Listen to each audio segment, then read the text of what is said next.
Hi mga mamis, nasubukan niyo bang magluto ng stir-fried bihon na gamit ang tokwa or tofu for alternative sa meat at saka may mango siya? Halika samahan niyo ako magluto ni. Sa recipe po ito, gumagamit tayo ng mango at saka ito ang capsicum or bell pepper. Tapos kailangan na din natin ng sugar snap peas or any French beans or beans na gusto niyo isalin or any kinds of veggies na gusto niyo ilagay or carrots. So ayan guys, hiwain na natin siya pa julienne style, pati lahat ng mga vegetables. Ganyan din yung style na paghiwa niya. So, ayan guys, ito yung ginagamit ko na sugar snappies at saka tokwa, yung firm at saka mango. I-julienne natin lahat yan except for sa tokwa, dapat naka-cube siya. So, ayan, iwaan na natin ng paslante yan. Hindi masyadong maliit kasi natutunaw yung gulay niya. Tapos, ibabrown natin yung tokwa ko. So, ayan guys, ito pong gamit ko na tokwa, yung firm ang bili nyo. Ayan yung bihon ko, napakababad na yan, dinidrain ko na siya. So, ganyan yung paghiwa ng mga vegetables niya. So, ayan yung tokwa natin guys, or yung tofu. I-cubes lang natin. So, depende sa sizes ng gusto nyo. Pero, dapat ibabrown mo natin siya bago natin sila i-stir-fry lahat-lahat. So, ayan guys, slice natin lahat yung mga ingredients natin.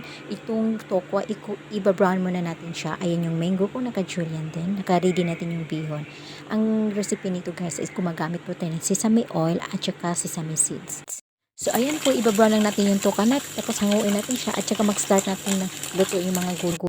So, ayan mga mami, stir-fry po natin ang mga gulay natin. So, any kinds of vegetables na you are using, dapat nakahapok lang para hindi siya masyadong malambot. Masarap pa rin siya kainin na crunchy-crunchy. So, ayan, tapos isunod natin yung bihon at saka yung tokwa. So, ayan, nakahalo na natin ang bihon at saka yung tokwa. Ilalagay natin yung mango dyan, yung naka-julienne. Tapos, timplahan na natin ng soy sauce na pong gamit ito at saka sesame oil. At saka bandang huli, lagyan nyo po ng sesame seeds po. So, ayan.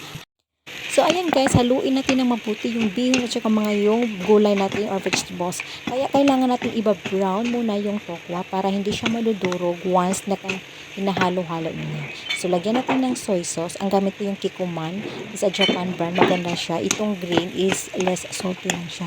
Tapos, dyan, you have to squeeze it with a lemon juice. Kung wala kayong lemon juice, pwede na din kalamansi kung nasa Pinas kayo. Kasi parang bihira lang yung lemon dyan, diba? So, ayan. Tapos, you have to garnish it with sesame seeds. Masarap siya, guys. Try this recipe. Please, pa-follow ako, pa-like and share for more recipes, mga mamis. Try niyo pong recipe nito na hindi gumagamit ng karne, mga mamis. Thank you for watching.